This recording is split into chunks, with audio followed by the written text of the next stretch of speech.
good evening and welcome to Mountain Bears. I'm Aeson Knight, top psychic, and of course with me is my techie with mostest, Techy Joe. How are you, darling? I'm doing well. How are you this evening? Evil is normal. It has been a Well, busy day. We had a lovely reset. Scientology is back in the news again, and Leah's taken action, which is good. Oh, it's in your box. It's in your box. Okay. Getting there. Ooh. So Leah Remy, the King of Queens star, sues Church of Scientology. Finally. Yeah, the actress. So yeah, Leah Remy is taking legal action against the Church of Scientology and its leader, David Miscavige, for harassment and defamation. The actress who starred in the sitcom The King of Queens joined the church in 1979 as a child and left in 2013. Remy, 53, claims Scientology's mob-style operations and attacks have significantly impacted her life and career. The Church of Scientology described the allegations as pure lunacy. In a statement, they said the church is not intimidated by Remy's latest act of blatant harassment and attempt to prevent truthful free speech. In a statement released to Variety, Remy said, for 17 years, Scientology and David Miscavige have subjected me to what I believe to be psychological torture, defamation, surveillance, harassment, and intimidation, significantly impacting my life and career. I believe I am not the first person targeted by Scientology and its operations, but I intend to be the last.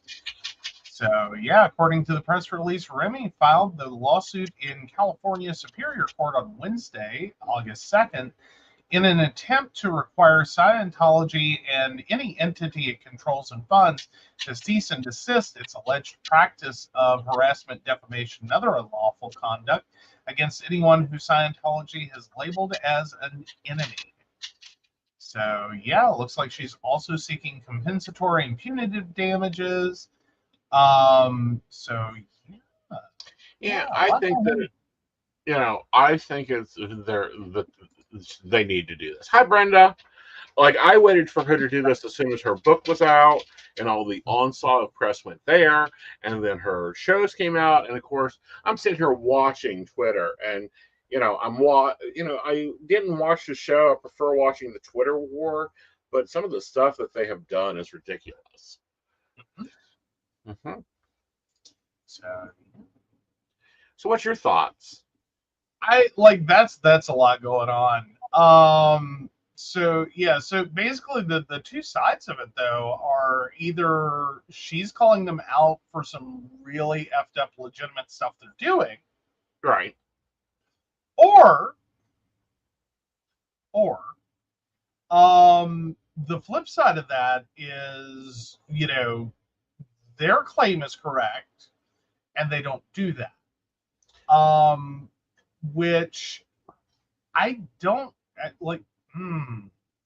There's been a lot of talk about how much control the church has. Right.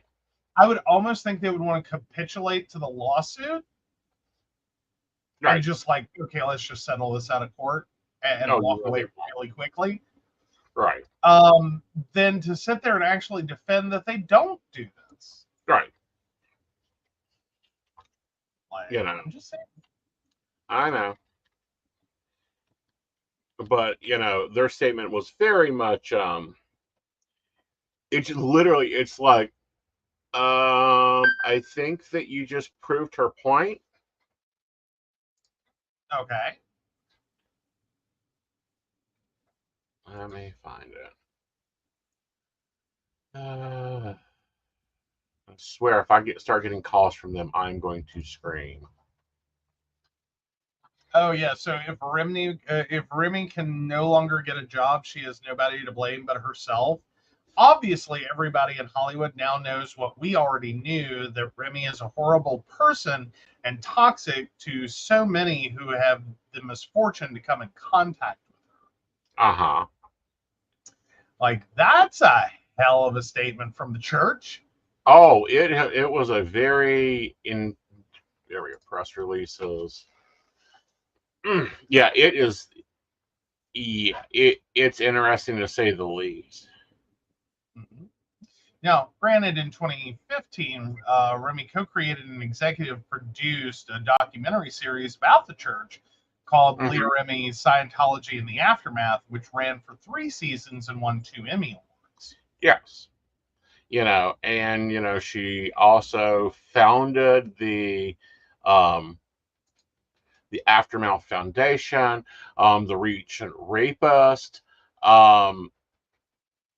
that was in court, that was covered up by Scientology. She was in court every day with those victims.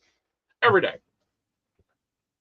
Like there's like I think finally Scientology is being called out. Oh yeah. Like they've had a good long run. Well, they've had a good long run. I think that Leo is finally going to put a stop to it. I hope they do. Mm-hmm. I do. And I don't know. This is one of those world religions that I'm like, ew, is it really?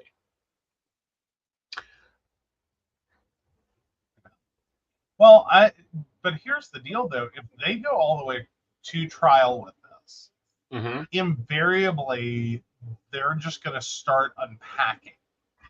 Yeah. All kinds of crap. Right. All kinds of crap. Right. About the church. And I would look forward to an Aftermath documentary series 2. Yeah.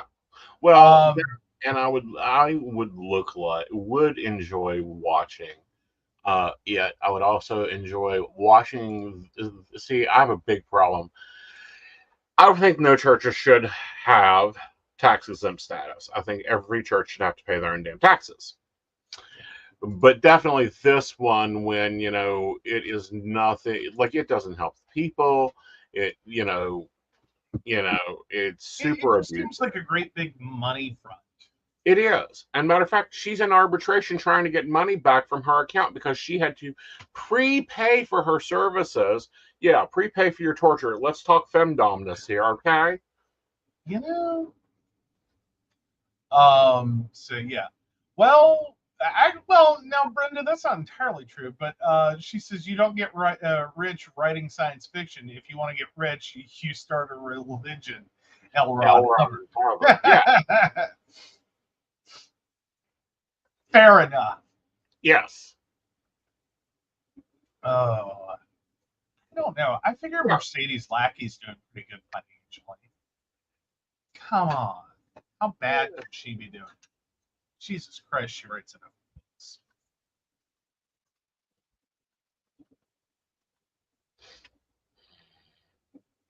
Let's see.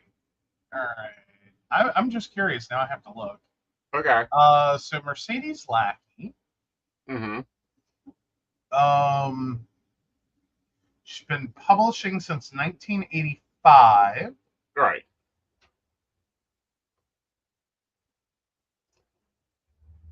Look if they have like anything about net worth. God no, she sold enough books.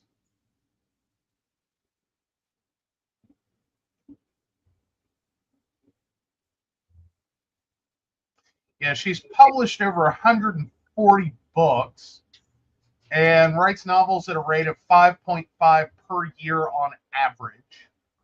5.5, so that's a book every month. It's a book every 2 months and a give or take. No, it's a book every month because she then has to go through publishing and editing. Well, fine, but still, it's like she writes the book 1 month and then. So yeah. Yeah. So no, this doesn't have anything about her net worth, but I'm sorry, at 150 books, how broke could she be? 140 books, how broke could she be? So let me just see if net worth Mercedes. Just curious. There we go. So all famous birthdays. Right. Which, if you were wondering, she's a Gemini. Of June course. 24th, 1950. Mm-hmm.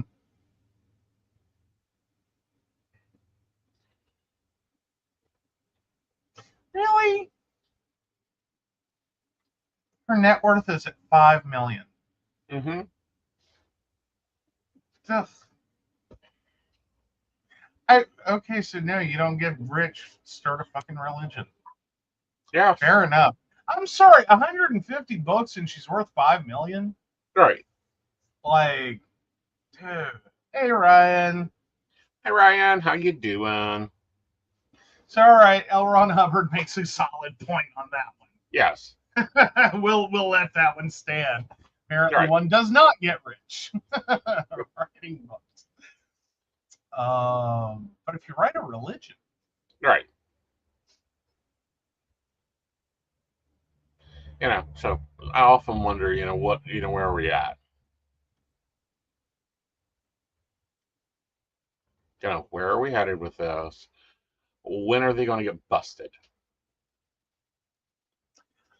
they all, yeah, like, I think they all fall apart. Right. I mean, God knows, Catholicism had a good long run.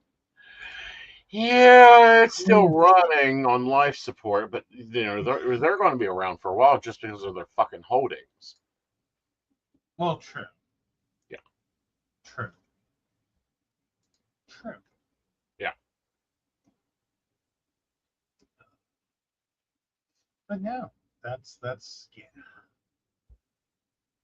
I mean, not that $5 million isn't a lot of money. It is. It's just, wouldn't you? Right. Am I the only one that would have thought she would have, like, maybe multiplied by 10 would have been where she was at? No, authors don't make a lot. I mean, but 140 books. Uh huh. She writes 5.5 a year. Right. Like, Jesus. He has nothing to do with it. It's a poor Apple keyboard that's probably been banged to hell. You give me shit about it. Think about her poor husband. He must, because she probably likes the typewriter style keyboards. Those things are damn expensive. That's why she's only got 5 million. Oh, I know, but still, 5.5 books a year is a lot for any author. Yes. Like, I'm just curious. Most books per year. Mm-hmm.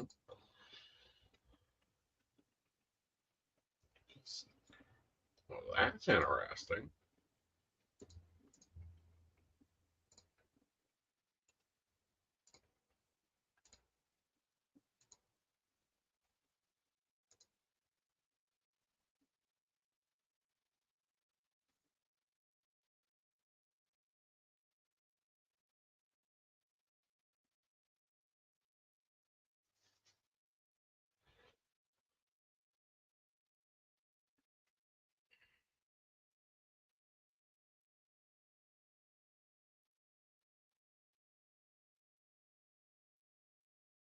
Oh, good Lord.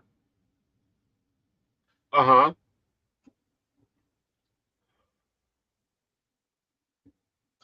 L. Ron Hubbard was given the title of the most prolific writer of all time, according to Uh-huh. Guinness World Records. He published 1,084 books or titles between the years of 1934 and 2006. Uh-huh. Good grief. Yeah. The unofficial record holder is a Spanish romance writer. I think the name would be Corin Tillado, Uh-huh. who has released more than 4,000 titles during her career. Only 4,000.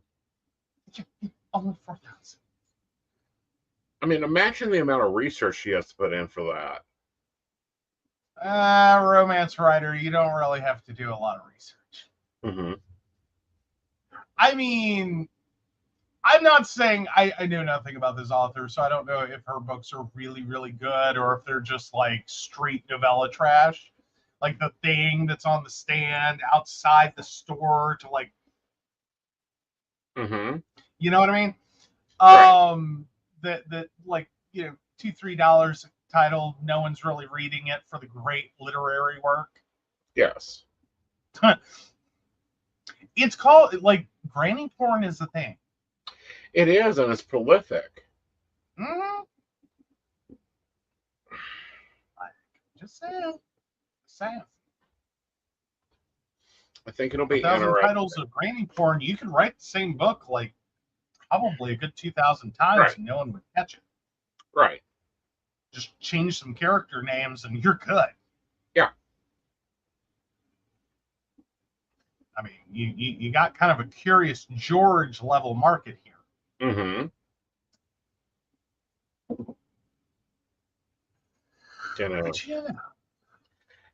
Yeah, but here's the thing with granny porn and my whole thing about it. Mm-hmm. The question of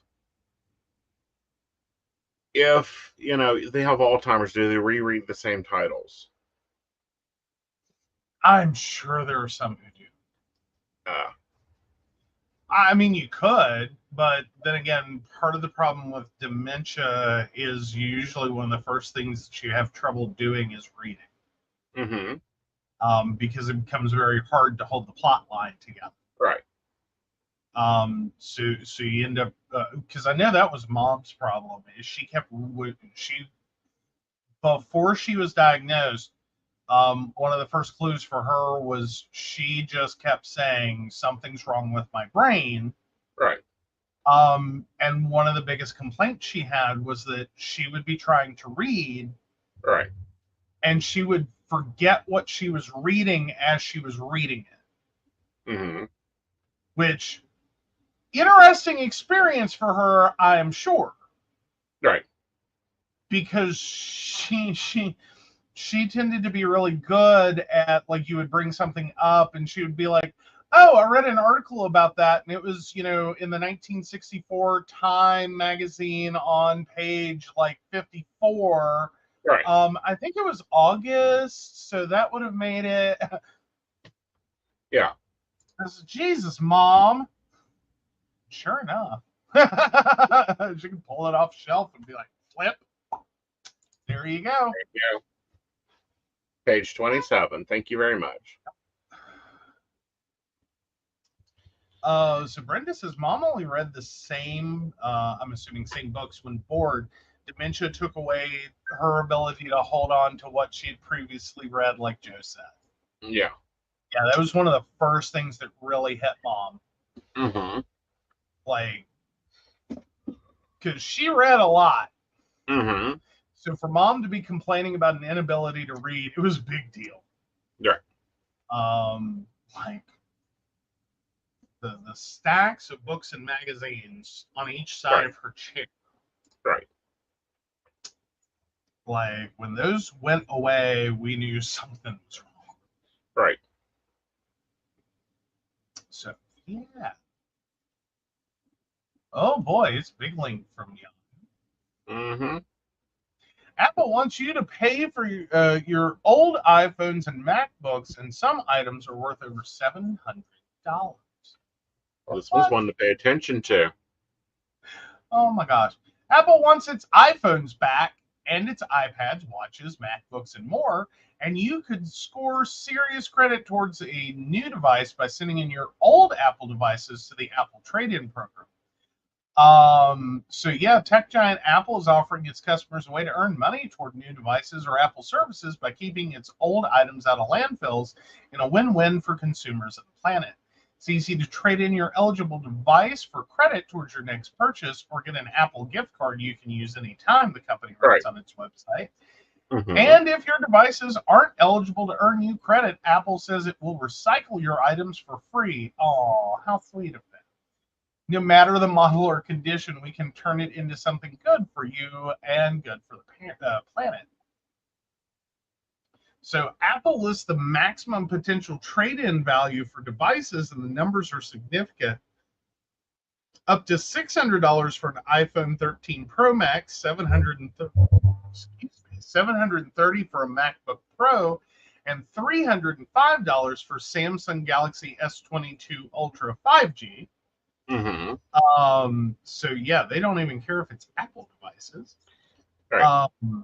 Yeah, there are 2 ways to trade in your devices. You can return them via mail using a prepaid trade-in kit that Apple will mail you, or you can take in your devices to trade at an Apple store. Mm-hmm. Oh,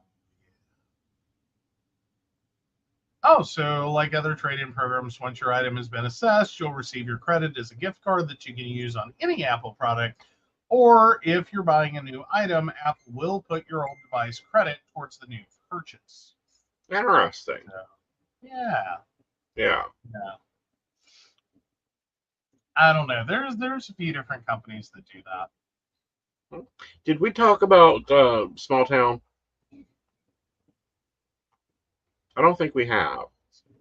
Maybe. I don't. I have to see. The Rush to Judgment. I don't think so then. Well, okay.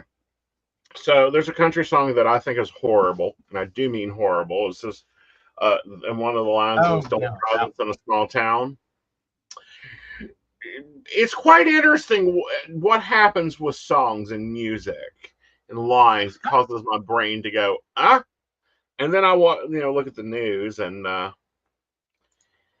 well, it pops up, and I'm like, interesting take on this. Like, maybe we're changing this viewpoint. We can take this narrative and run with it.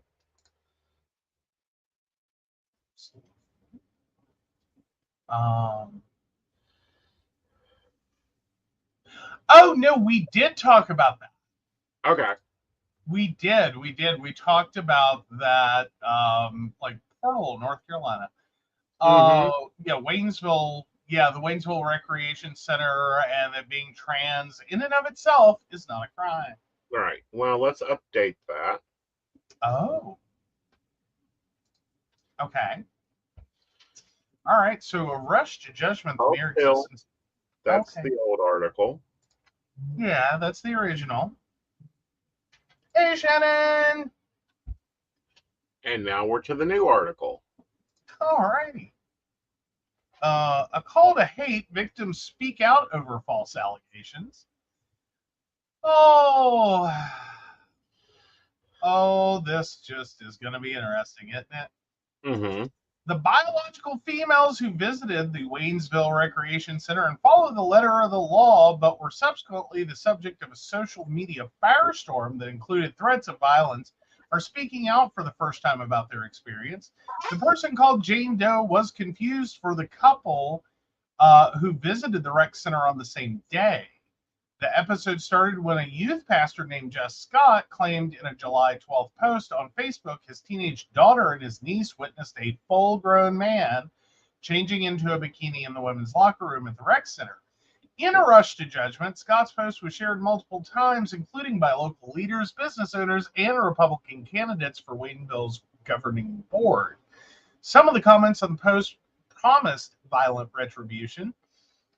A few days later, another woman filed a police report about the same individual being at the rec center, referred to by the Smoky Mountain News as Jane Doe because they've yet to be identified.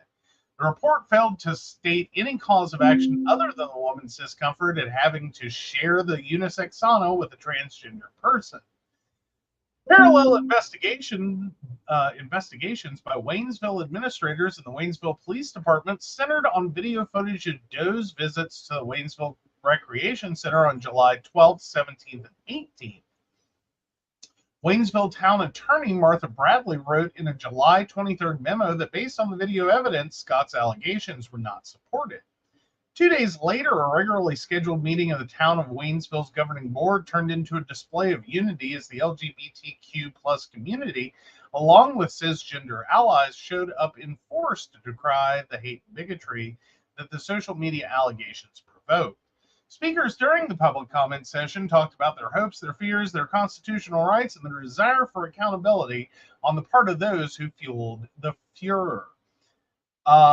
Only one of the roughly 20 speakers that night, David Lovett of Waynesville, expressed disdain for the very existence of LGBTQ plus people, vowing to deprive them of their legal rights to access public accommodations by force if necessary. At the end of the public comment session, elected officials took two huge steps to express solidarity with the LGBTQ plus community. The first was to endorse a statement by Council Member Anthony Sutton condemning cold-hearted, calloused, and libelous attacks on LGBTQ plus people.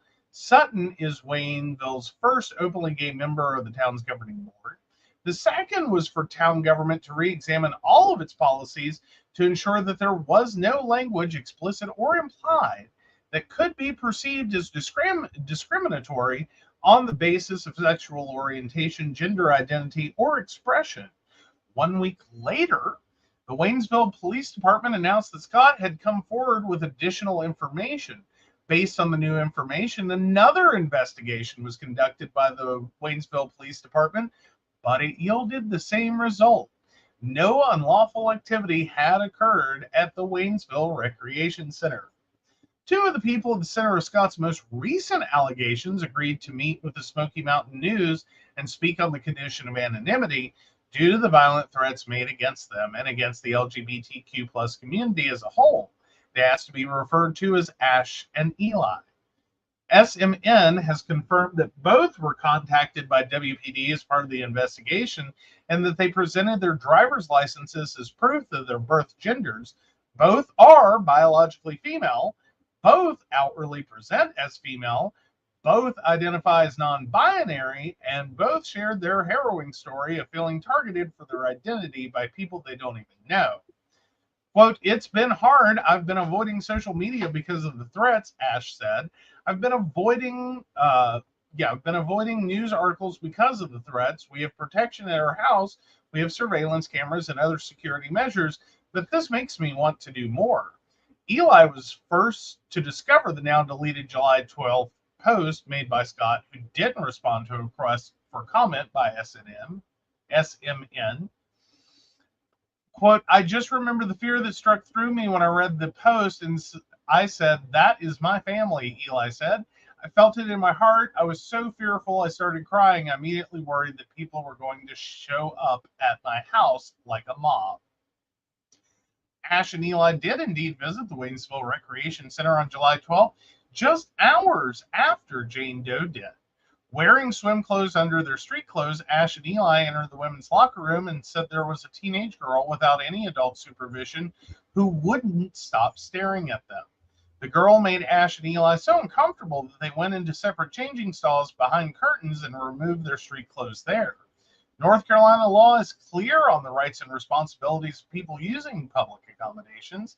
After a compromise repeal of HB 2, commonly called the bathroom bill, and following subsequent court cases, people may select the bathroom, locker room, or changing area that most closely aligns with their identity. Even if they had entered into a state of undress in the locker room, something most people would reasonably expect to encounter in such a facility, that alone would not be a criminal act. According to Waynesville Police Chief David Adams, absent an overt act like assault or graphic sexual conduct, undressing in a room specifically designed for that purpose is not a crime. Regardless, Ash and Eli discussed which facility to use before their arrival and settled in the women's locker room because they weren't aware of the current status of their rights and because they could prove via driver's licenses that they're both female. According to the post, it sounded like it was all indecent exposure and that Scott's daughter saw this burly, full-grown man come in there, and that's not what happened at all, Eli said. Scott could have filed a police report at that point. You don't immediately just skip over everything and go straight to social media. It almost was like a call to hate. Ash was quick to point out that it's an awful slippery slope to make determinations on a person's gender or gender identity based on their appearance. A condition known as polycystic ovarian syndrome can produce hormonal effects that can lead to women, even cisgender women, taking on a more masculine appearance. Ash also said she doesn't agree with other social media outlets trying to turn Scott into a victim. It feels like they're trying to turn Scott into the victim, even though he's the one who rushed to post on Facebook who didn't put in a police report, who didn't go through all these proper channels that you would have when you actually have a concern about your daughter dealing with something as serious as seeing, like male genitalia in a bathroom. Eli said, like, I didn't mean for it to turn into hate. I didn't mean for it to turn into this. I deleted the comments, but the story was already out there.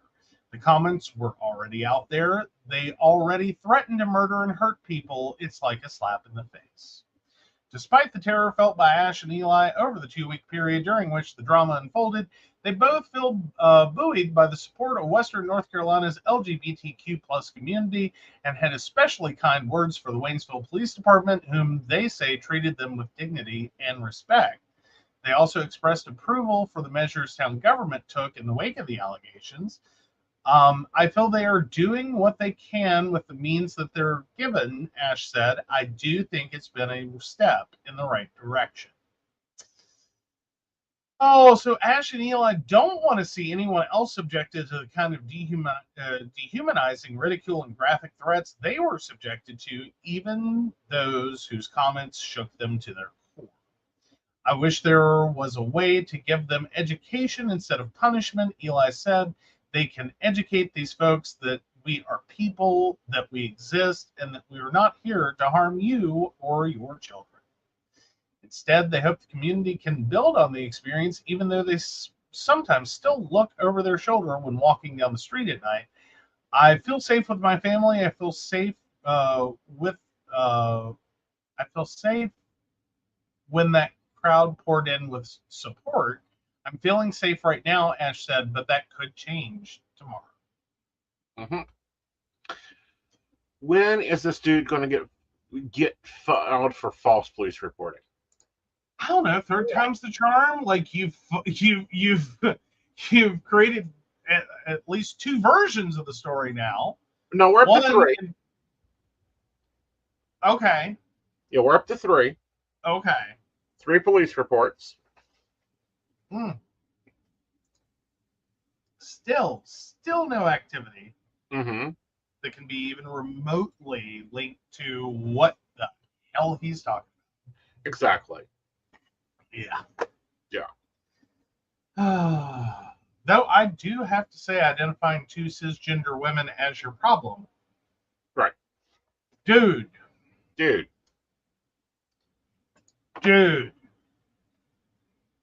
Like you're doubling down and failing harder. Stop. Yeah. Just stop. Like at this point, and I mean this with all sincerity and regretfully so, I don't care if there is some twisted version of this that has happened to your daughter. Right. Just stop. Right. Just stop. Because so far, everything you've done is false. Is make a mess out of this so bad. So bad. Right. In your community that, like, you are massively outing people as the bigots that they are. And potentially creating unsafe situations for everyone. Right. Just stop now.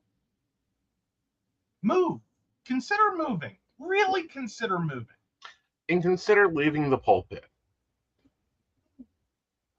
Point blank. You're not doing God any favor. Getting out of pulpits is kind of hard. I don't have that dreamful fantasy. I'm just going, maybe take your show on the road to somewhere where they will appreciate it more. Try Utah. Russia. No, I think I'm really surprised with Utah here lately. But I'm thinking more Russia. Well, there you go. There we go. So Brenda is shaking my head. If you're leaving me alone, I don't care. They weren't bothering anyone. So much more important things for people to go off about instead of someone using a changing room. Yeah. You know? Yeah. Meanwhile, I also find it interesting that the daughter was staring so intently as to literally creep people out. Right. It is at least what this basically alleges. Like, if that was his daughter in Right. the changing room. There's some issues there too. Right. Like how why Mm-hmm. why are you looking at people in a way that makes them uncomfortable? Right. And I'm sorry, this is probably one of the more sexist things I'll ever say. If you're a woman and you're making people uncomfortable, the level, Mm-hmm. the level you got to be going at. Right. Like your intensity has to be high. Right. Like guys can make people uncomfortable without making a lot of effort, just do a few wrong things and okay. Yeah. I can see where you have the issue, the creep out, the intimidation. All right, I got it. Right. And I try to be aware of that. For women, that's usually a lot harder. Well, it's like last It's Wednesday. really harder. Yeah, it's like last Wednesday. It was a little I got a little creeped out. Mm-hmm. We're playing in the water, we're swimming, we're floating. I bought an inner tube. It's quite interesting. Well, Shannon has resting bitch face and has been told it creeps people out. No, it actually looks quite sweet, Shannon. So I've seen your resting bitch, and I'm like, oh, you're nice. A lot of thinking going on there, but you're nice. But anyway, so we're all swimming, and I look over at the beach, and there's these two people sunbathing, no big deal. Go back. Next thing I see is the phone up in the air, and I'm like, okay, you're taking pictures of the scenery, whatever. So we move out of the way because it wasn't a busy day at the beach. Not like we're more than like a head and a couple of shoulders above the water line. Yeah. Like how bad could we have screwed up their photo of the lake? There's But a lot of lake. There's a lot of lake. Yeah, but as we're moving, she's moving, and I'm like, okay, that's a little uncomfortable. Okay, yeah. Well, and meanwhile, I like, I'm in waters that is, I'm in water, period. So I can't have my contacts and I'm not wearing my glasses. Right. I really can't see what's going on to try to, Mm-hmm. I don't think that's, like I've Yeah. got nothing. So I'm having to go entirely with like what you're saying. And it was messing you up. Mm-hmm. Oh, Brenda's like, if I'm staring at someone, it usually means I'm spacing out, lost in thought. Normally. Understandable. Yes, this is the same lake that has been there for, I don't know. Let me pull up the exact date. Yes. Oh my freaking gods. Ye Old Lake now has new name. He is very upset about that on Google.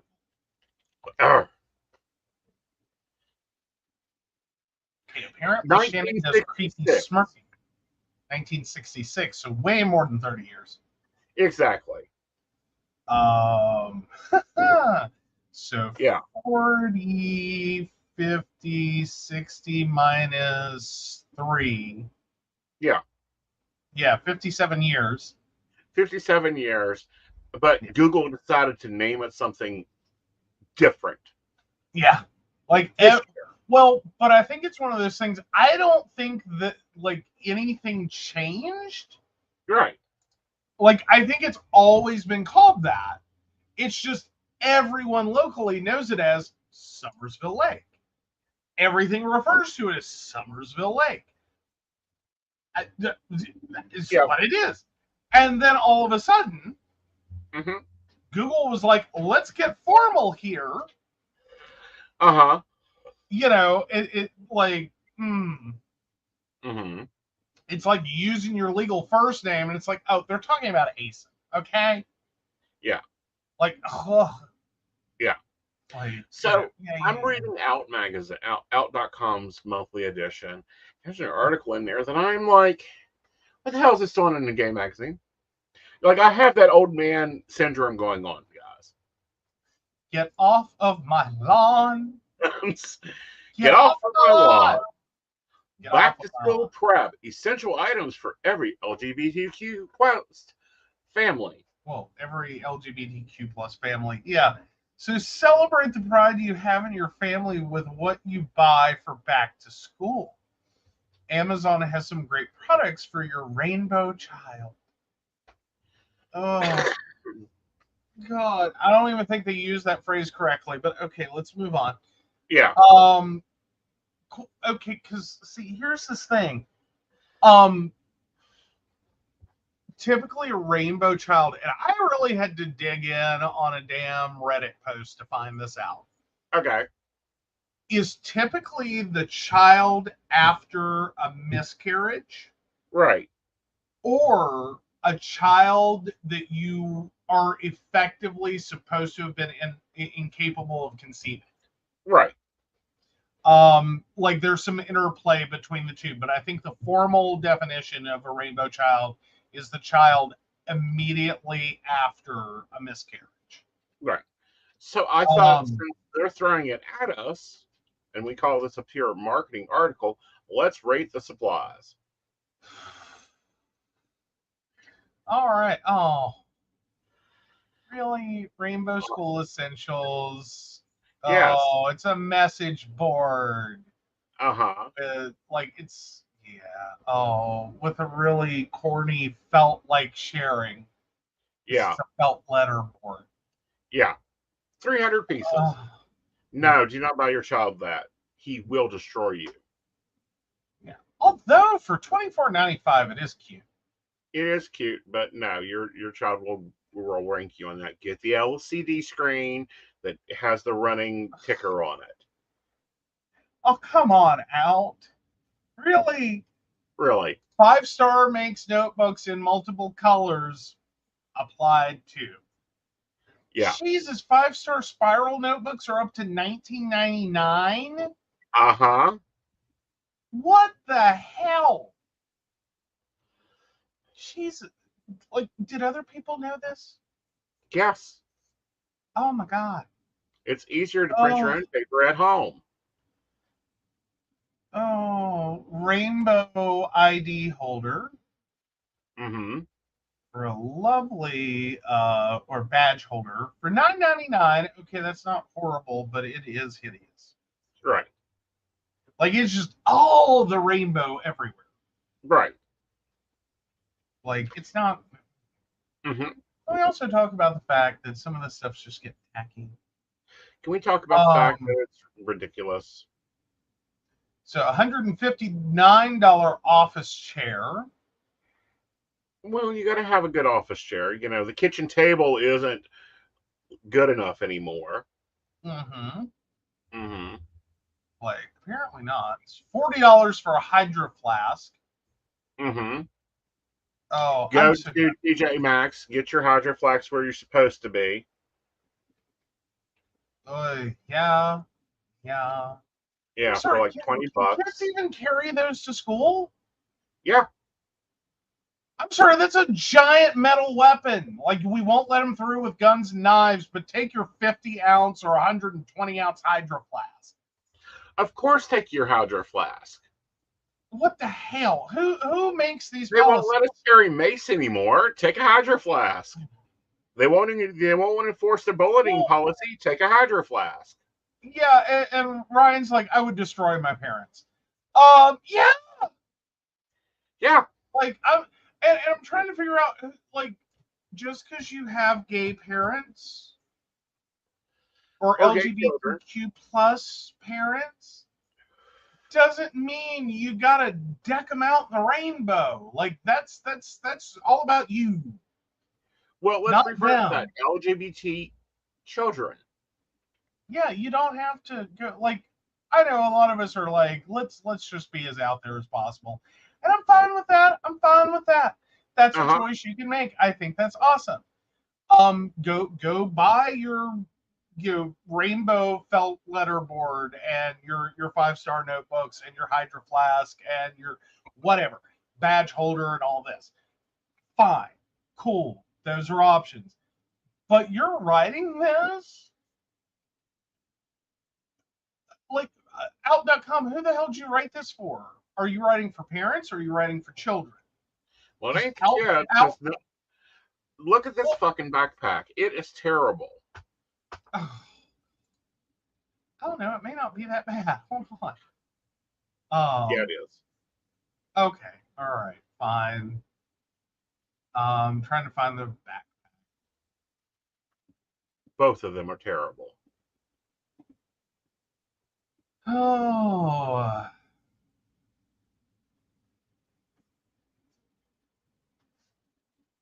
right, I'm trying to get there. Oh, there it is. Hurt. Oh, this is gonna be bad. Oh, the advocate. Oh, this is gonna be bad. All right. Oh, Jesus Christ. That's bad. Well, The that, but Heart Print Girls Backpack for Elementary School Kids Book Bag with Compartments Cute Student Book Backpack for Girls.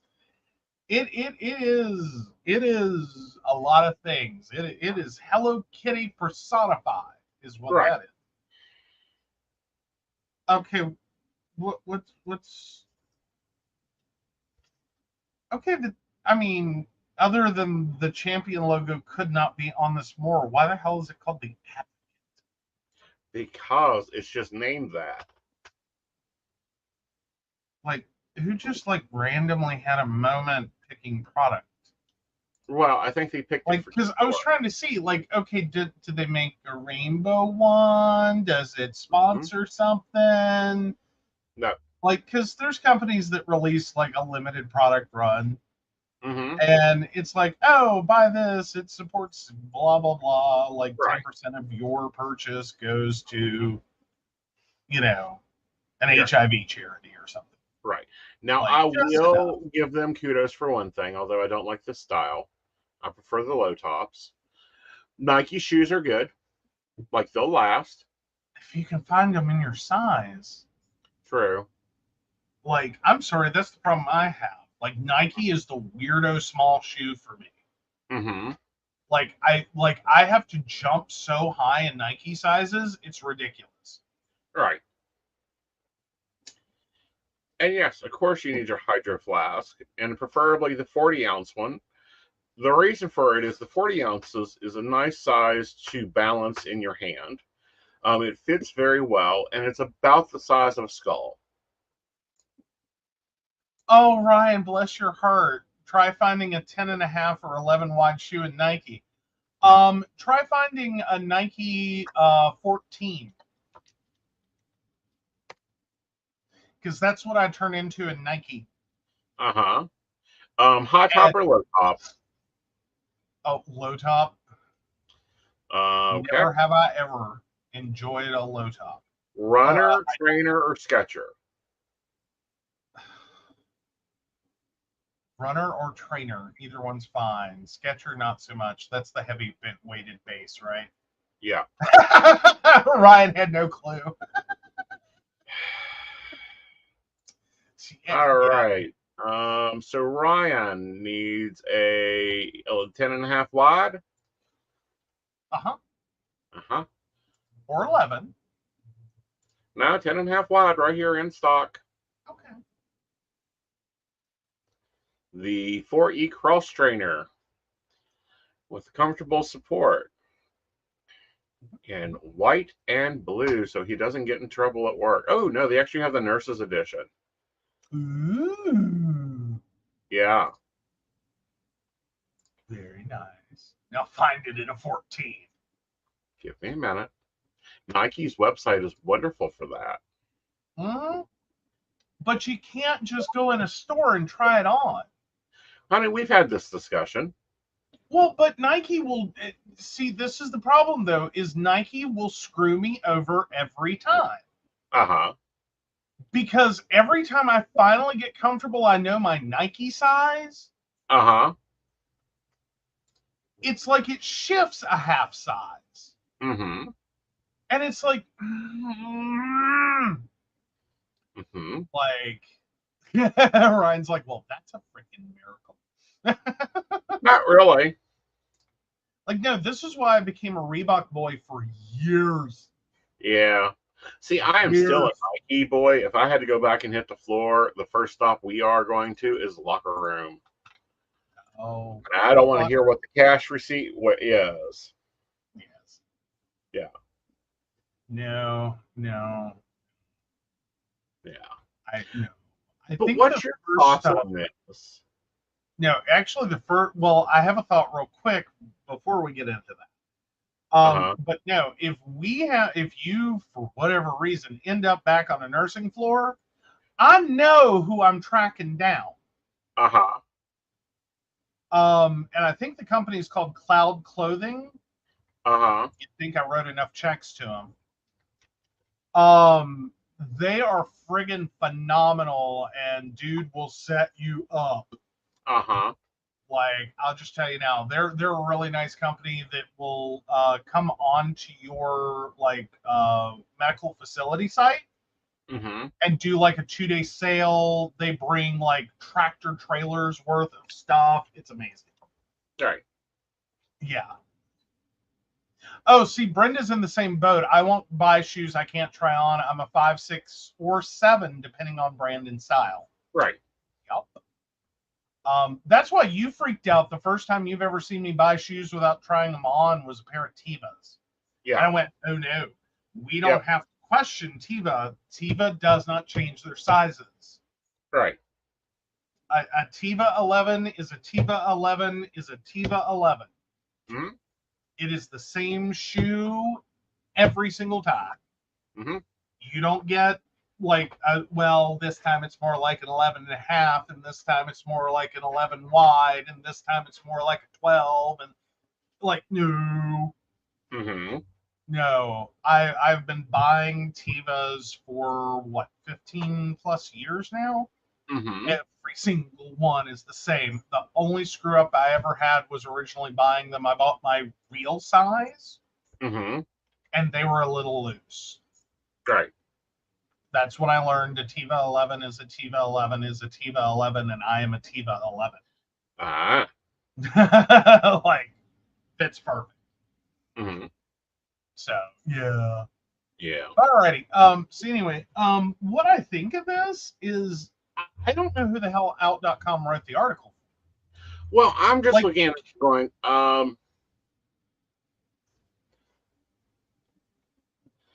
what the hell? Like, why are you doing this? Because this is my envision of this situation. We have mom trying to accept son or daughter or non-binary, and she's searching for the perfect fucking school supplies because she wants to make them great and happy and surprise them with all the school supplies already bought for them because she knows what a out.com holiday is shopping. said Out.com said the Champion backpack was the perfect one for you. And we ordered you a new chair to take care of your back. I'm surprised they didn't include a freaking mouse pad.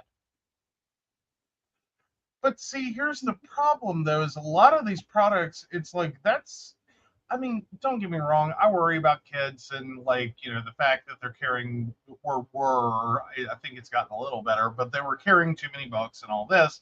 Because Mm-hmm. I'm sorry, by the time I graduated, like I can tell you, Mercer County school systems gave me some back issues.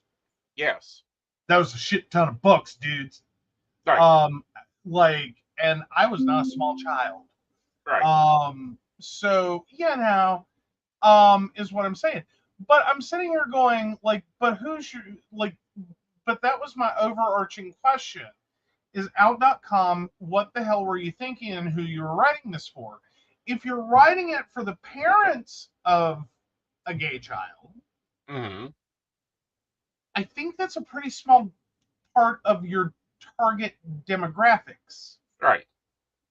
Because I don't think there's that many P flag members with an out subscription. Right.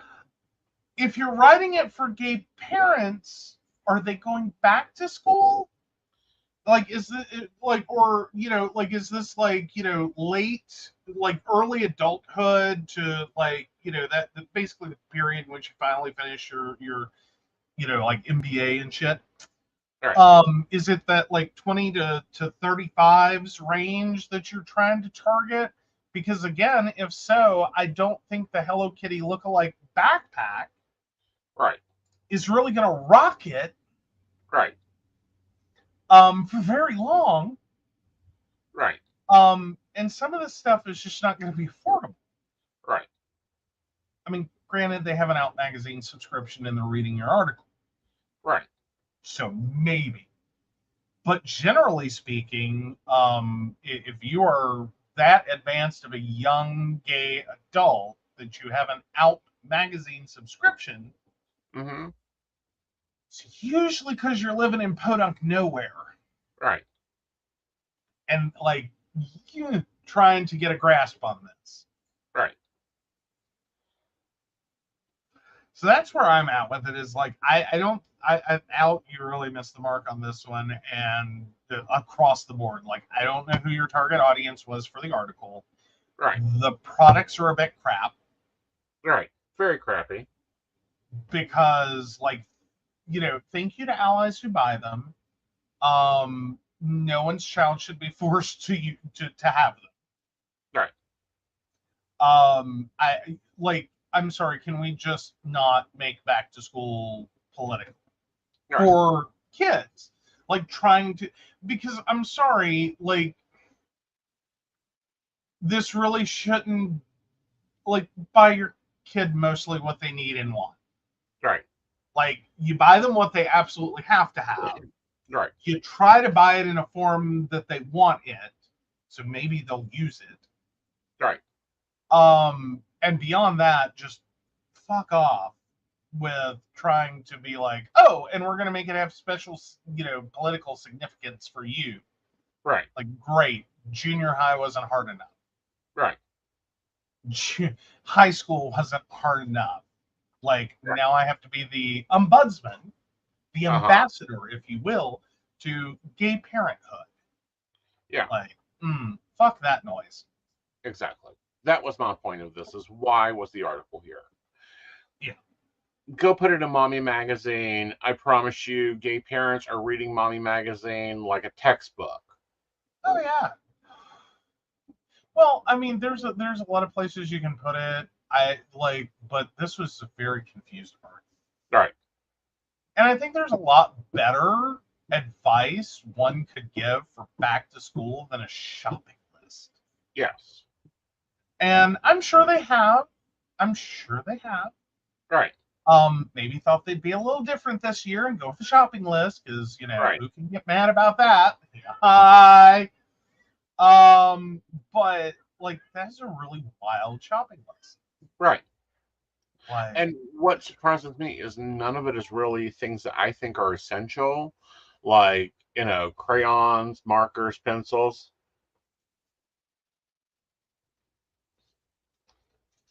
yeah, Ryan, I'm there.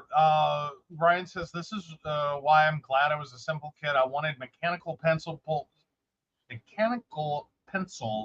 multiple 50-cent college ruled notebooks, and maybe one big binder.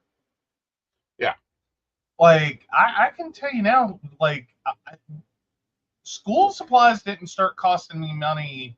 Like, let's significantly talk about this money until college. Yeah.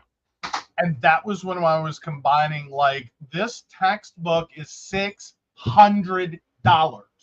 Mm-hmm.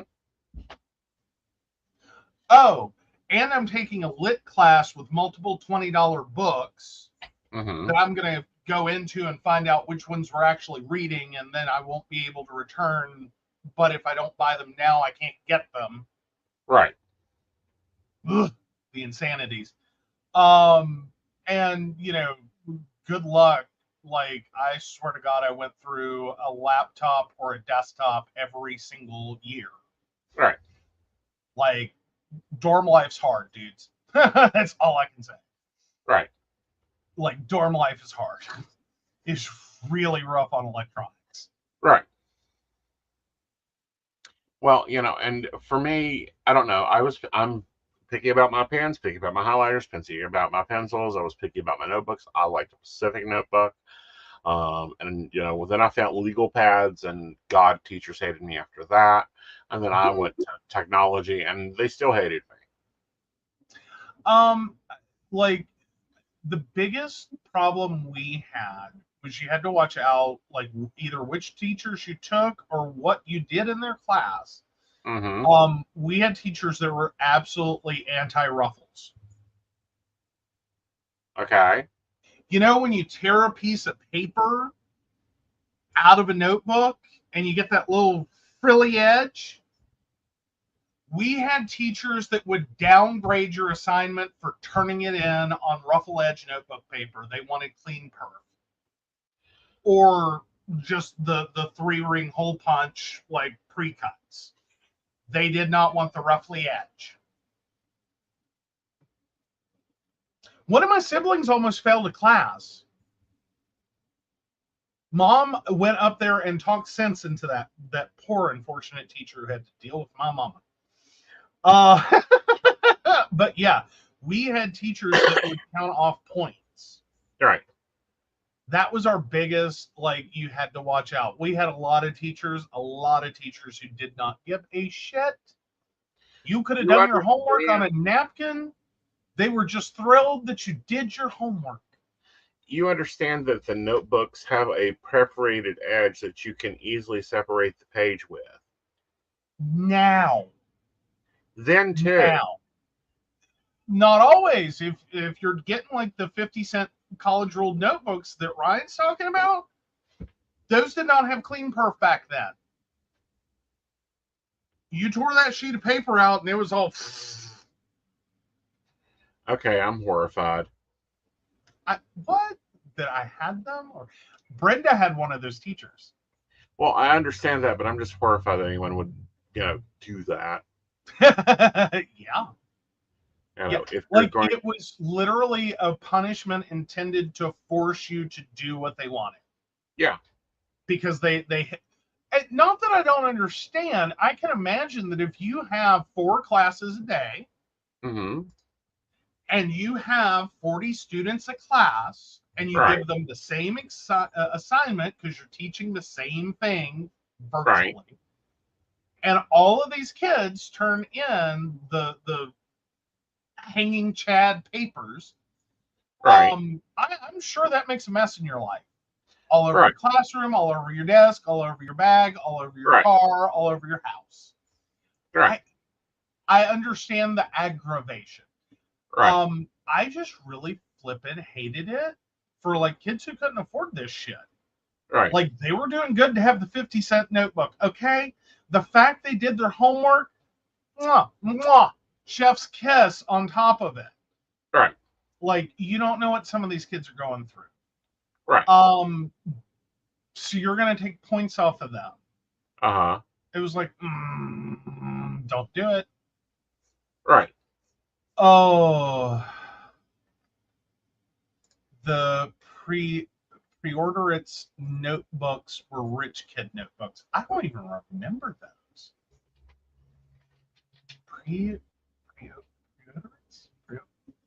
I'm sorry, I'm having to go look that up.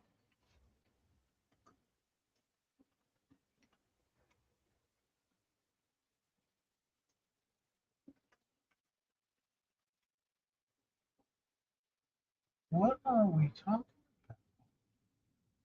Oh, the perforated. Yes, pre-perforated. Yeah. Well, that was 5-star. That's when I learned about 5-star notebooks. Yeah. Was they were one of the first ones I ever remember seeing that was spiral bound but had the pre-perf. That was one of the first. And yeah, I had one of those teachers and I was like, we're not screwing with this. We're just buying the notebook and moving on with our lives. And then I got to a point I just did the loose leaf. Because that was the cheaper option. And it worked out better because I really have never liked divided spiral bound. Because they make you believe it's enough for multiple subjects. It is not.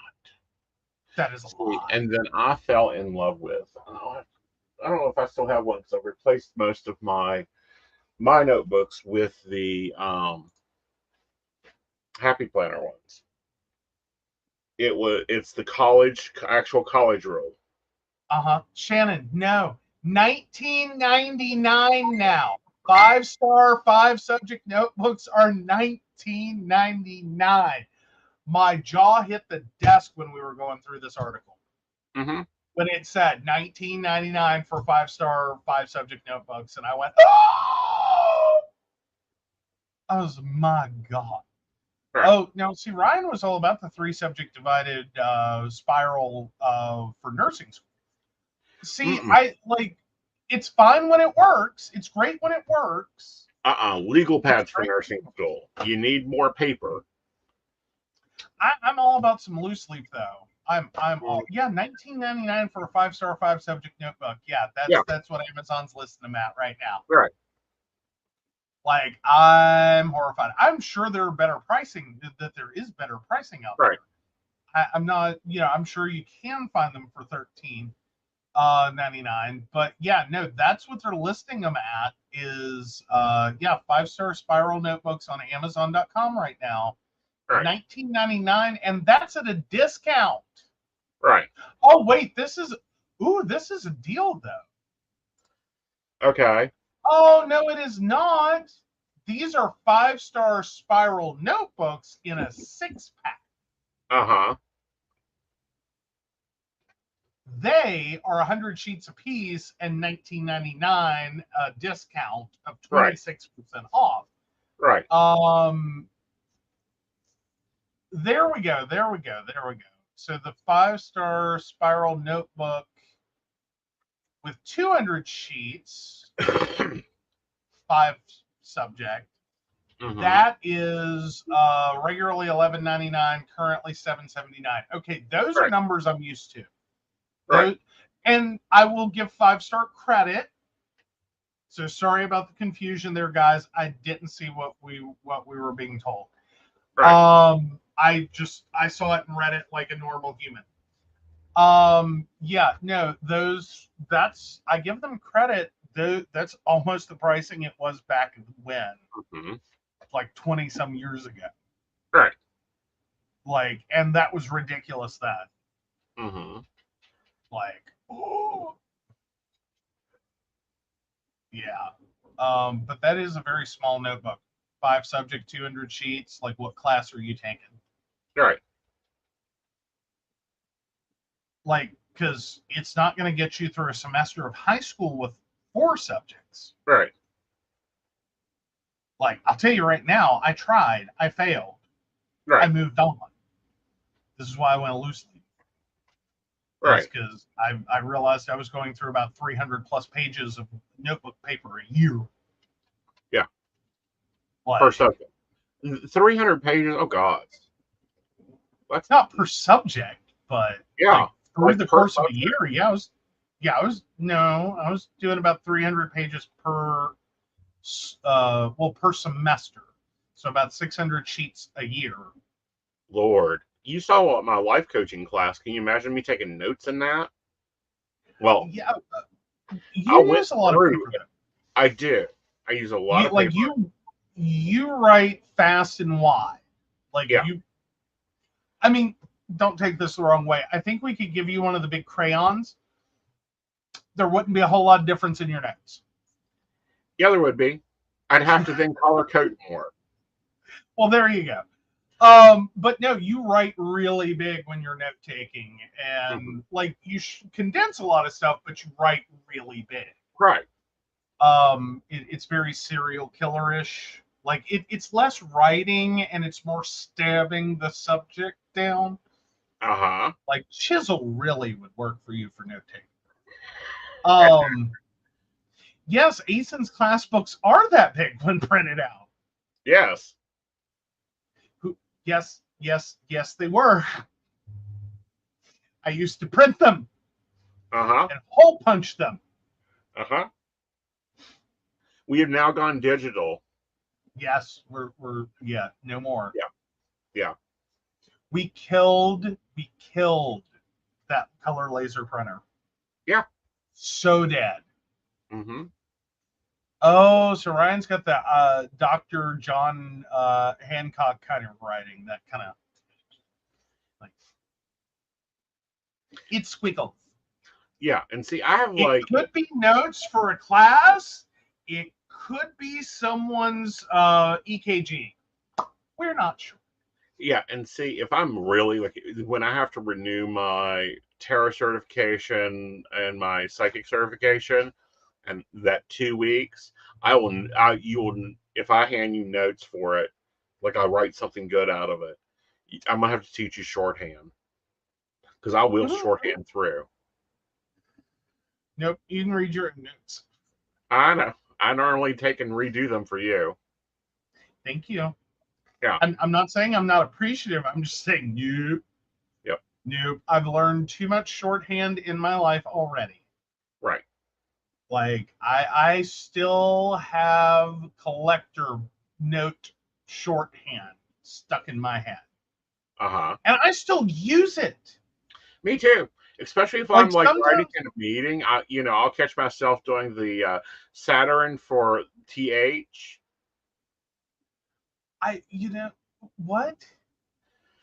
Saturn. It's a T and an H together.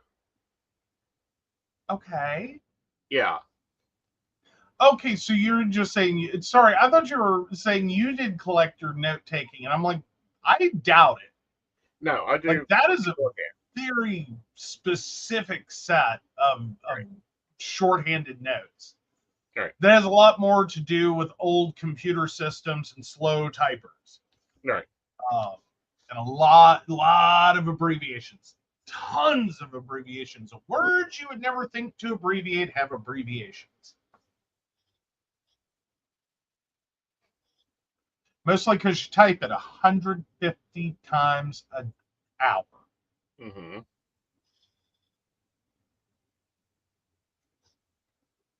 Oh, Brenda, no one can read my note-taking chicken scratch using my own style of shorthand that makes no sense to anyone else. See, I got to tell on myself.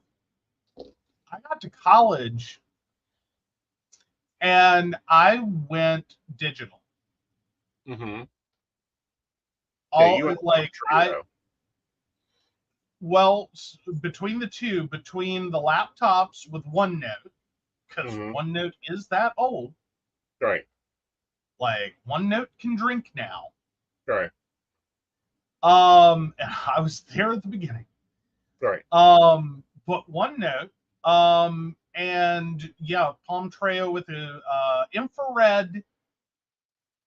Process these words with me. Infrared keyboard. Mm-hmm. It was a very weird experience. Mm-hmm. But yeah, I typed all of my notes for classes. I had professors that just stared in awe at some points. Right. I had a few that wanted to see my notes because they're like, how in the hell did you get the graph? Mm-hmm. Oh, that was actually the easy part. Right. They're like, but your hands never left the keyboard. I'm like, yes, they did. I have a trackpad. You can use a trackpad. Like, it was the early 2000s. Like, yes, I can use the hell out of a trackpad. Do not make me use a point stick. Right. Like, the nub in the middle of the keyboard and I are not friends. Right. Like, I will get violent over those. That is not a pointing device. Right. Oh, but yeah. Yeah. I'm sitting here playing with my stylist. This is the second time I've actually put it out. So I have to figure out how to write with it.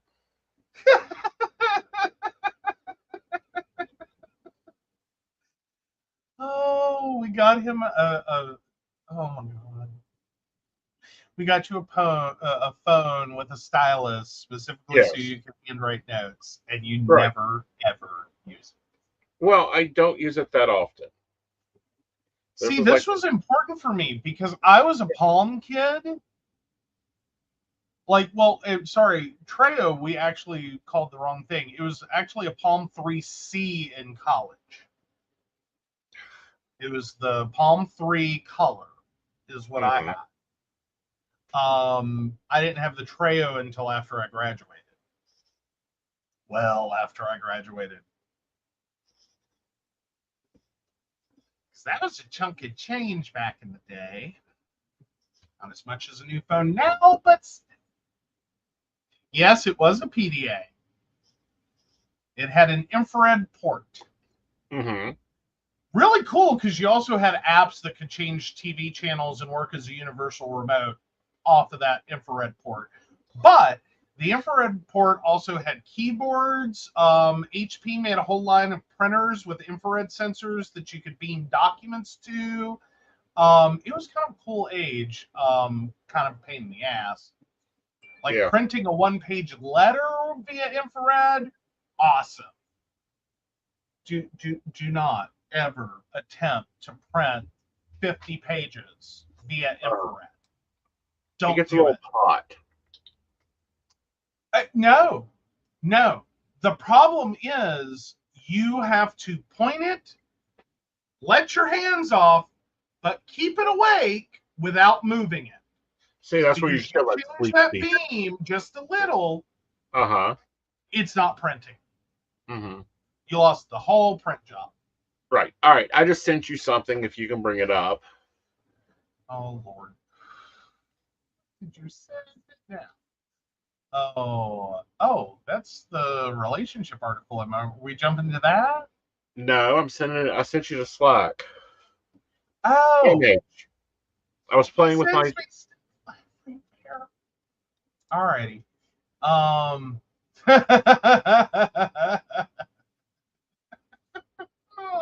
God, it's traumatizing. Oh,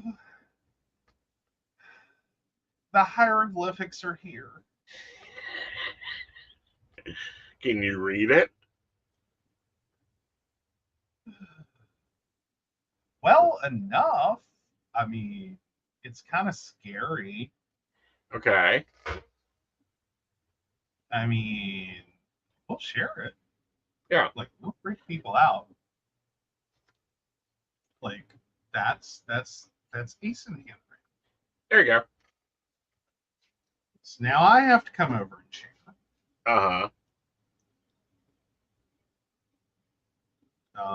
So let's come over here. So I'll do this two ways. Okay. So there you go. That's shorthand for me.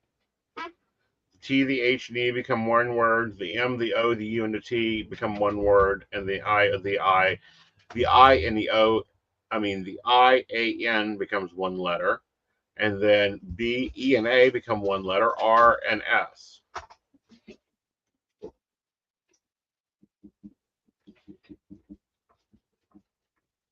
Alrighty, so we're just gonna select,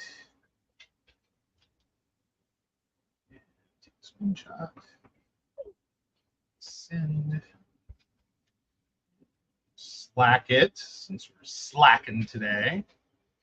Yeah, I love me some Slack. Yeah, where's that? Like he does though. He really does love his Slack. All right. Sending. We're gonna close that, and I think I can bring the next one up. So there I am. Yeah. See, you're a longhand. I do, but that's because I can move pretty quick. Right. Like this is why everyone wanted my notes. Yeah. No translation required, but I can move a hell of a lot faster with keyboard. Like, oh yeah, like that because I don't get the hand cramps. But no, for writing, I almost always write stuff out or mostly write it out. So that's what you get. Right. With me. So yeah. Oh, Brenda says too pretty and neat, Joe.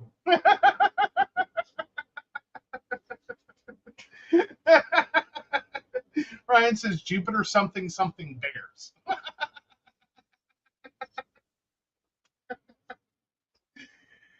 Oh yeah, that's why you don't borrow Aeson's names. You'll be off here like trying to learn what the hell happened that day, and you'll be like, I don't know, man. Like I thought I was taking an English class, it turned into astronomy. Right. Like I'm so lost. Right. Like my lit class seems confusing.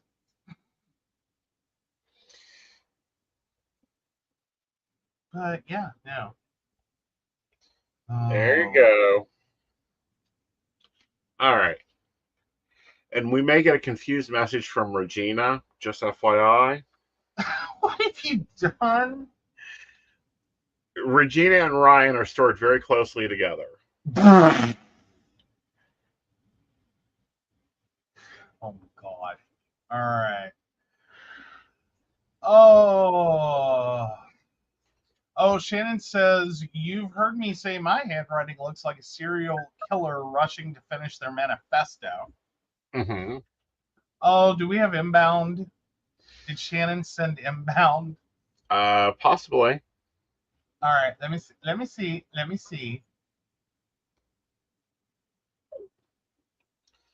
Nope, she did not send. Okay. I just want to double check. She's like, I can. Anyhow. Send it All right. on. We'll pop it Let's up. hear your plea for if you're the asshole this week. Oh, did I already have one? Because if not, we might need a small break. Yeah. Well, we can quickly find it. I thought there was one. I thought I picked one for you. Did I not? I don't know. I think you're just gonna find one for me. Oh, give me a minute. Yeah. No, you had one. You had one. Well, I did, but I thought we already did it. No, because you asked me where it should be at. Okay. So then, yes, I did have one. Yes, it is in the coffee shop. Is where it's stored at. That's what I did. Okay. Yep. Oh yeah, this is a good one. All right. Am I the asshole for not letting my husband's affair child live with us for a short while? Oh, this one got removed. You haven't learned the screenshot yet? No. All right, fine. I'll go find you one. All right. The magic finger of Aeson. Well, no, I saw one a moment ago. I can just go grab it. All right. Oh, Brenda sent. Oh, notebook or digital, either one's fine. Oh, there we go. There it is.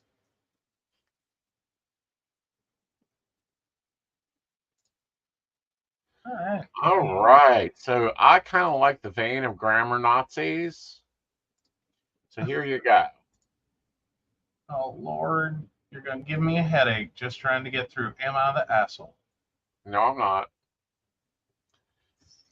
He lies. I know he lies. All right. Just 1 second. We'll pop up Shannon's real quick. Okay.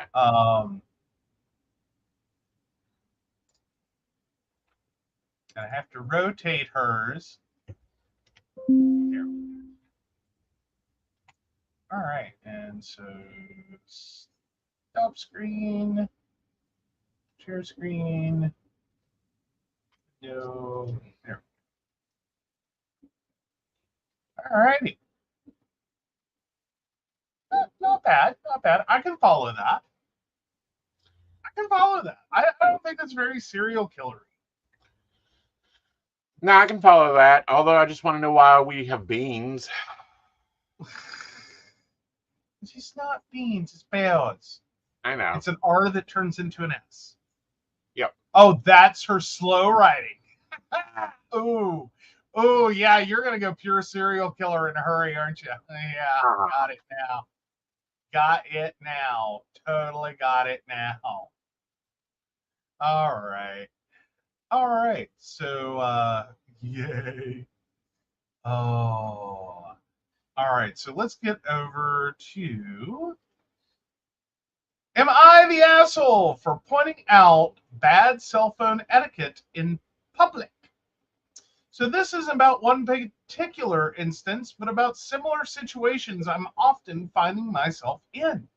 In the last few months, I've started to become really appalled at people's phone etiquette. People in restaurants and cafes watching videos on the phone without headphones, people in cinemas and theaters hanging out on their bright phones, people on public transport having loud phone conversations, etc., etc. I often ask people to use headphones, please, or ask them to speak softer, and will at best get someone to lower the volume on their phone slightly, but usually be told to piss off. So am I the asshole? Has phone etiquette just changed? I'm living in the past. I'm honestly confused.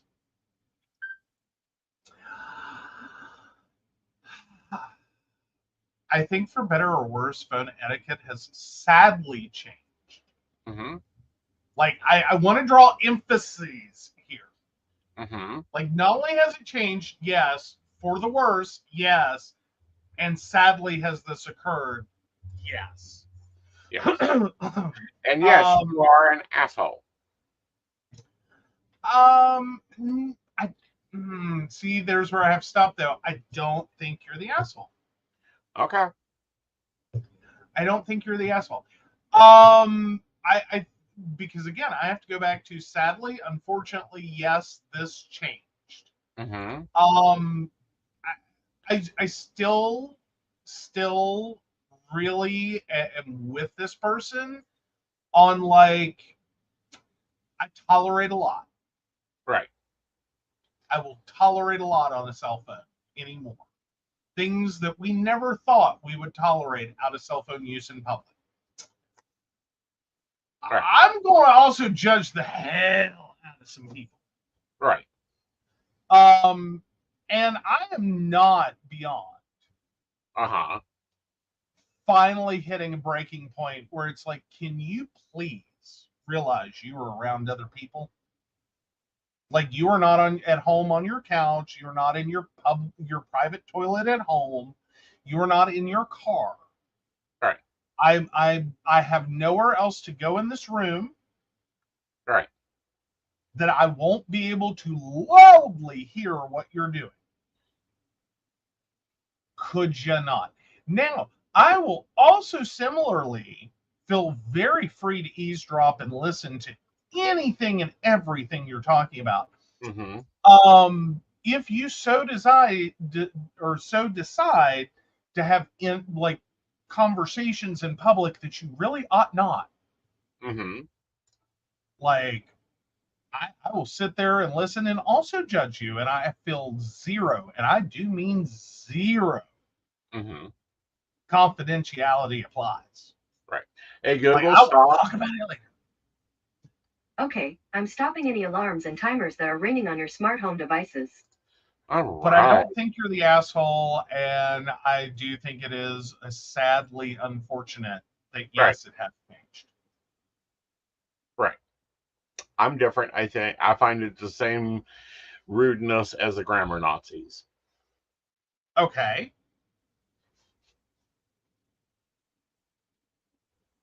I mean, at what level are you talking about? Like, I think we've all kind of gotten past someone's phone ratings. Right. Like, I think we've all agreed to let go of that one. That it would be nice if you turn it down a little bit and remember where the hell you're at, or use vibrate. That would be nice. But we can forgive the fact that if we're, again, if you're not talking about every 15 minutes, but you're talking about like, hi, your phone rang during a thing. Right. A little aggravating, but I think we can all socially allow it, as long as you get up and leave. Right. Like if you're sitting in the middle of like a $200 ticket event. Right. And you decide to just continue your phone call. No, I'm going to be an asshole right then and there. I don't Yeah. care if you give me the moniker. I spent $200 for this. Yeah. But sitting at, I see it so often when you're sitting waiting for somebody and people get all bitchy because you're on the phone, typing or texting or whatever. Problem. No, that part, I have no problem. If you want to talk and or like chat, if you want to text people, if you want to chat with people, Right. if you want to be oblivious to the world and play with your phone Right. in the middle of a restaurant, a doctor's office, like that's on you, boo. You have Right. fun. But now if you're loudly engaged in a conversation, no, go outside. Take your sorry ass outside, or decide it's not worth it, and you can call them back later. Right. Like All right. I think that's a boundary that sadly gets crossed more and more and more. The number of parents who just unlock a phone or put it in kid safe mode and shove it in their face, and then we have to sit there and listen to Roblox or whatever the fuck they're playing. Right. That annoys the piss out of me. Right. I'm there, but it's become so ubiquitous that it's like, which do I hate more? Like, which is going to annoy me more? The fact that this inattentive parent just shoved a phone that is loudly playing all kinds of dings and bells and whistles and music and all this shit in front of their child to entertain them? Or the fact that this inattentive parent is not going to have the skills to like keep their child like public place appropriate? Right. And they're going to like run, scream, yell, cry, knock shit over, and act like a holy terror. Right. And it's like, okay, shove the phone with the loud, screamy music in their face. Right. I'll accept it. Because I like that slightly more. Right. Slightly more than your holy terror nightmare child. Yeah. Because I swear to God, the minute that battery dies, if you're there long enough to see the battery on that cell phone die, I guarantee you the same parent who did that and turned on the loud music, ding dong, and shoved the phone in the kid's face, will literally take the dead phone when they come crying, put it in their bag, pocket, whatever, and then the holy terror will begin. Right. Like, that's it. They have no skill. This was it. This was their whole bag of tricks. Right. And that's once where the battery's dead, they're screwed. Right. And see, that's my problem. Point blank. Headphones. Not a hard thing. We wear them all the time. All right. Okay, well, Brenda points out now, if you're in the group I'm with, I will make you put your phone away at the restaurant. See, I go a different route. I really question why I'm paying like 20, 30, 40, 50 bucks to eat somewhere with the top of someone's head. Right. And I will quickly find I'm not that interested. Right. And we just won't do this again. Right. Now, really close friends I'll have a conversation with and be like, we will not do this again. Like, this is your one and only warning. The next time we just won't go out. Right. Because I'm not paying 30 bucks to eat in a restaurant and stare at the top of your head. Unless I can project a movie on top of it. Like, that's my rule.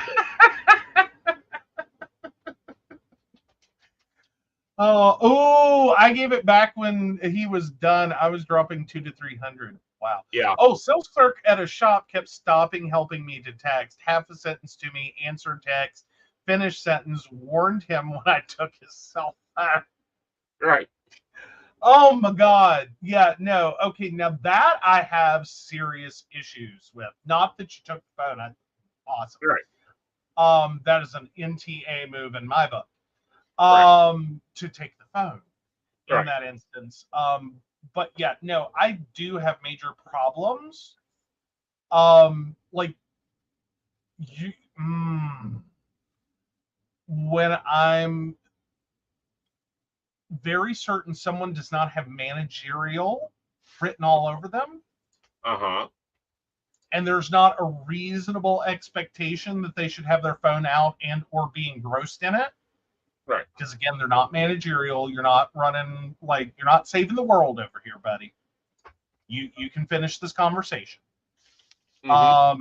So it's 99.9% personal.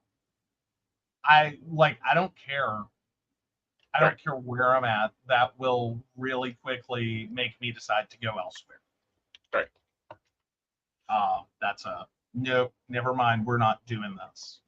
Mm-hmm. Now I can give latitude to managers. Right. A couple of times. Right.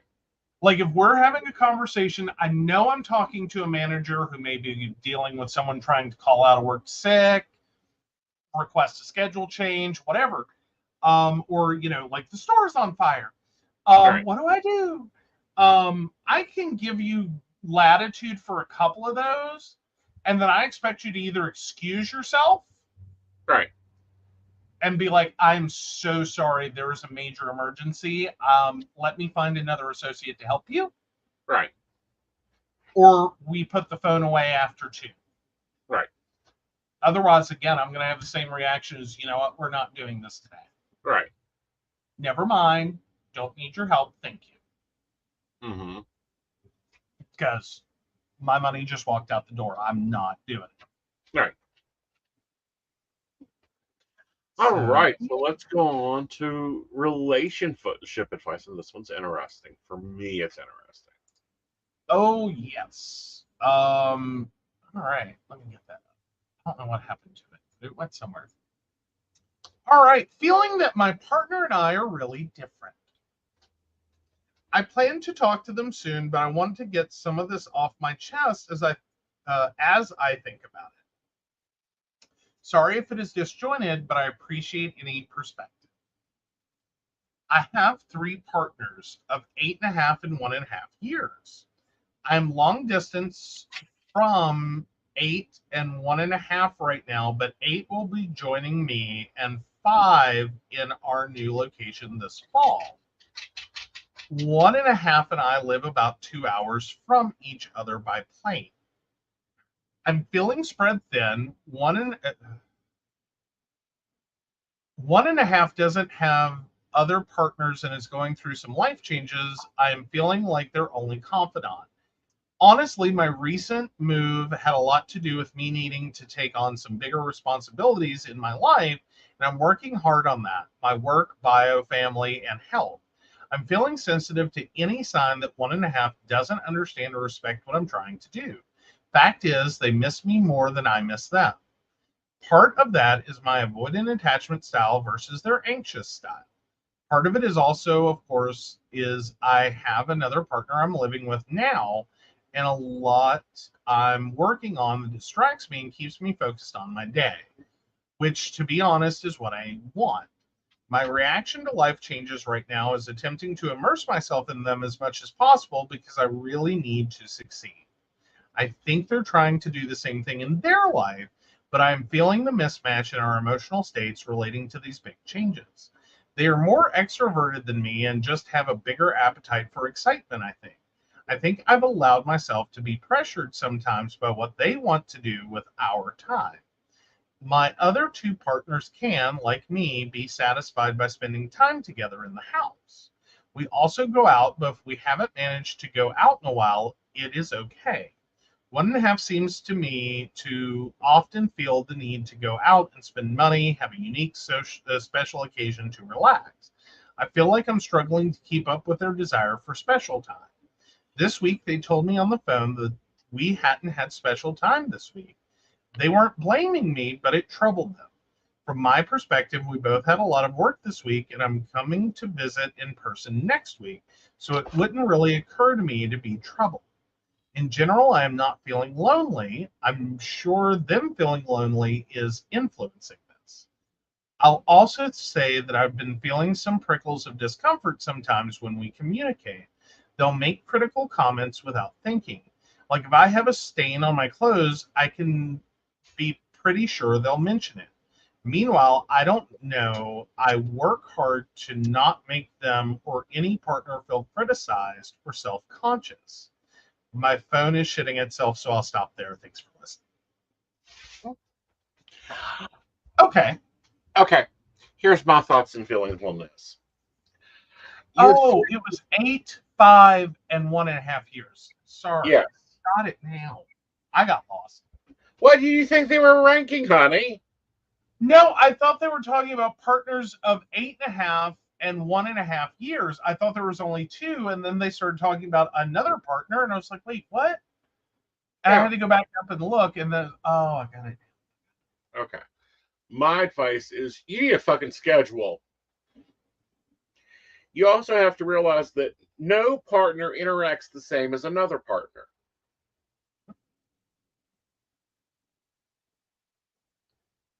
It's supposed to be part of the benefits package. Exactly.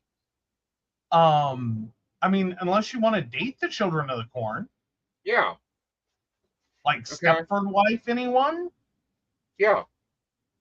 They're not conflict with each other. So your 1.5-year-old is looking for attention. They feel like they only get a certain amount of time with you. They want to make it feel special for you. They're probably trying to impress you. I'm feeling a lot of golden retriever on this one. I do too. Like, this is your golden retriever partner. Yes. Like they're really super excited. Yes, because you're there. Yes. Yes. Like you're lucky they're not peeing on the carpet. Or maybe that is part of your special time, and that would be expensive. Okay. Your 5-year-old and your 8-year-old are tired of it. Point blank tired of it. They're doing the maximum of what they can get done to get done. They've seen all the shows. They know all the restaurants. They know everything about where and what and when and how. And, they probably, do whatever. The criticizing, however, gets me. And it pisses me off. That needs to be nipped in the fucking bud today.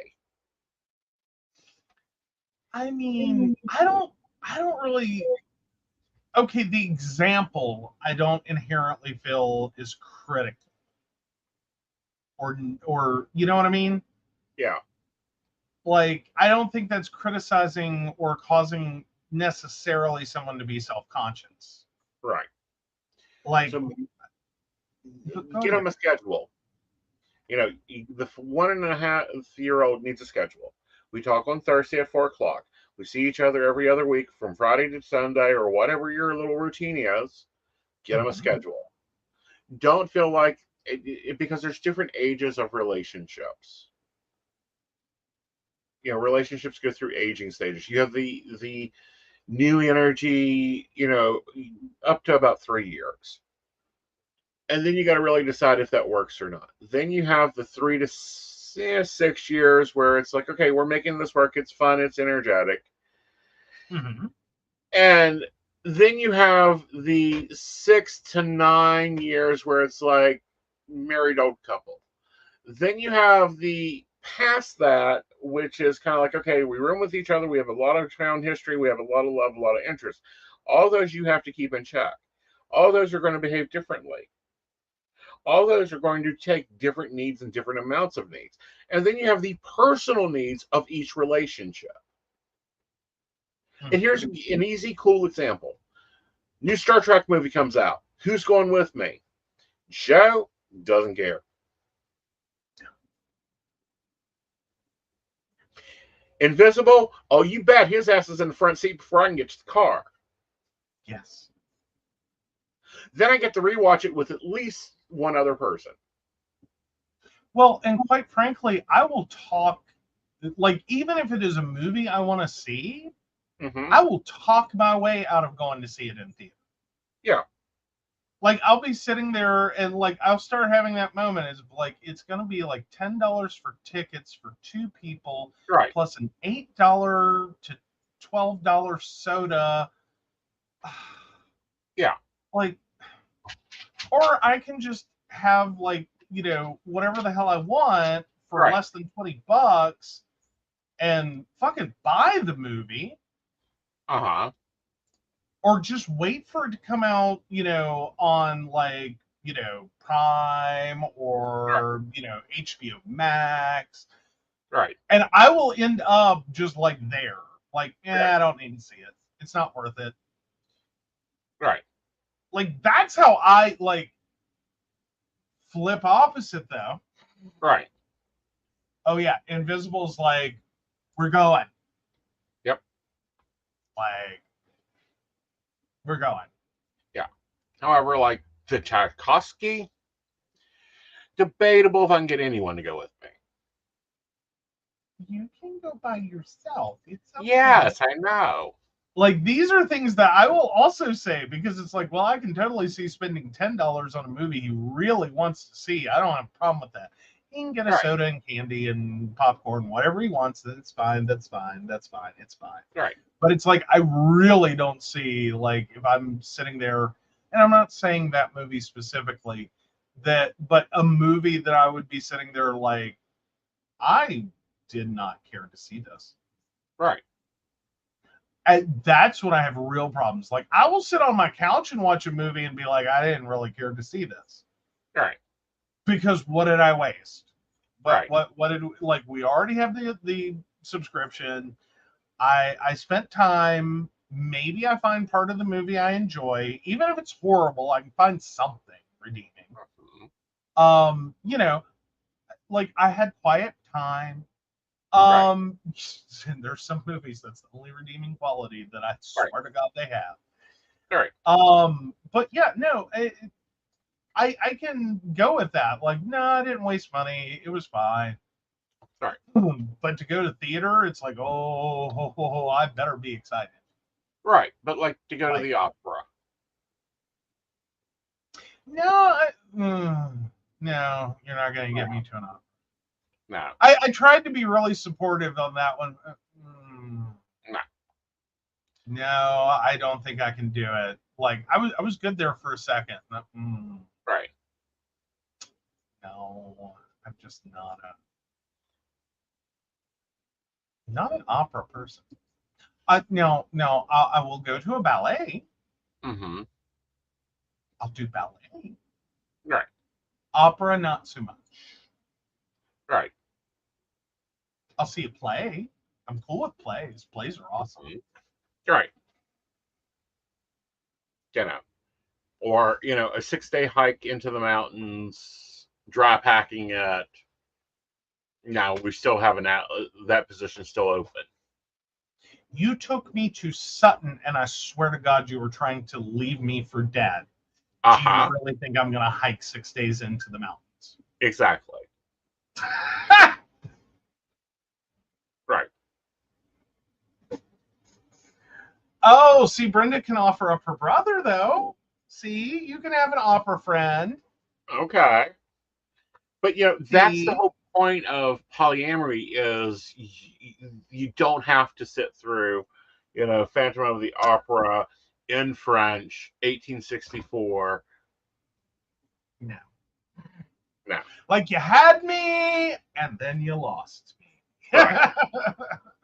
It's like, ooh, I'll go to Phantom. Oh, not in French. Right. Not in French. Right. Like, no, I'm lost. Nope. You had me, and then you lost. Right. Oh, Ryan offers himself as tribute. I don't know which one, though, if it was the opera or Phantom of the Opera. Well, the opera, Phantom of the Opera in French, Key of George. I've seen it enough times in English, you'd think I could, but I have this weird thing that when I have to listen to a foreign language, you really don't want me in a warm, dark room. Okay. Because I will knock right out. Or, you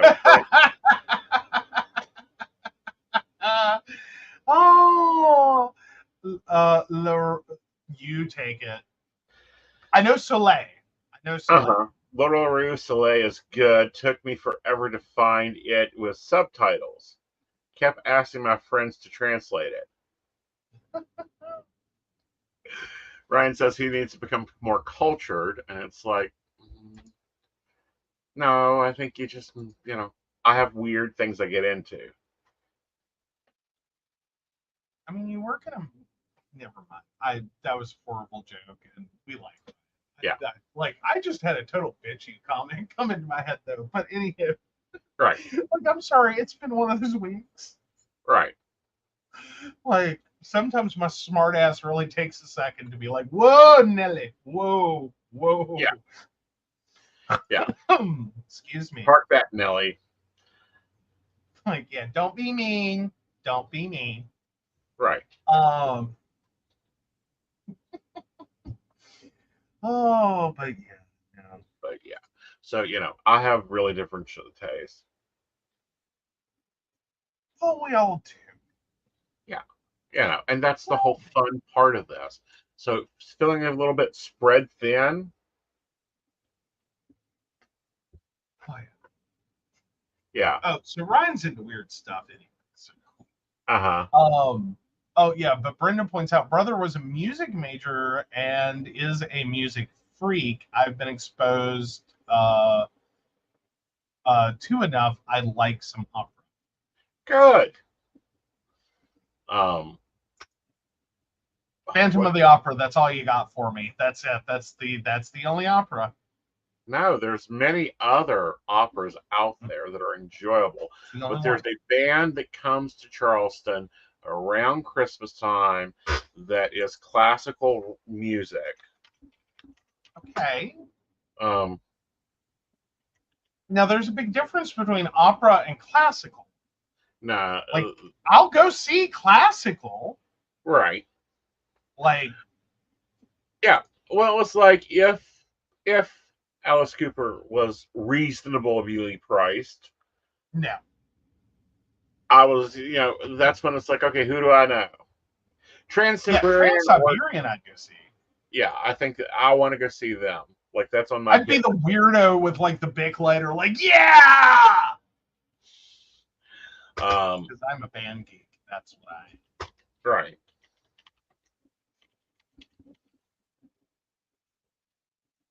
What I'm just saying. I can headbang to Trans-Siberian. Yeah, you can. But, going to see, ones like the Queen of Spades, probably not.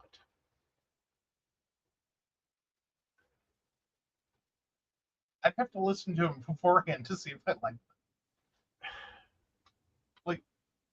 I do better with individual songs than I will ever do with bands. Trans-Siberian notwithstanding. Right.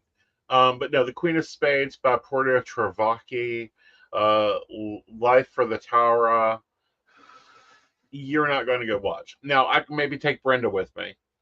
We can go have a girls' night. Yeah, that would be great. Shannon, I had to explain to my mother that the orchestra wasn't trans musicians, so she'd let me go. She was so weird. Yes, that's one way you could take that. Right. Not what it is, but that's the way you could have read that. Yep. Oh, bless her heart. Oh, and Brenda even got it before I even said it. Me, I'll go to see Alice. The price was lower. Yeah, I couldn't believe his prices. Still couldn't. All right, so let's see if you're an asshole this week. All right, am I the asshole? I don't think we'll see. No, not the asshole. I'm not the asshole. I know I'm not. I'm kind of confident. Ooh, this was a split poll. Ooh. However, I do have to tell you, Joe. Uh-oh. You are the asshole. You said it was split. It is. And you've decided. No, it's 66-33. You are the asshole. All right, 66-33. I am the asshole. Right. No, I'm sorry. I will defend someone's right to be like, shut the fuck up. Uh-huh. You're in a public place. Yeah. I don't know what you're doing in that stall, but I don't even care. Just get out. Right. I do have a lot of stall confidence, I will say. Like Mhm. I like one-on-one, I'll give it a few, but in a bathroom stall, I can become a real asshole real quick. Mm-hmm. Because like if you really want to fight me Right. in a bathroom while Right. I'm sitting on the toilet, Right. I think you're the one with the problem. Like it's just declared at that point. Yeah.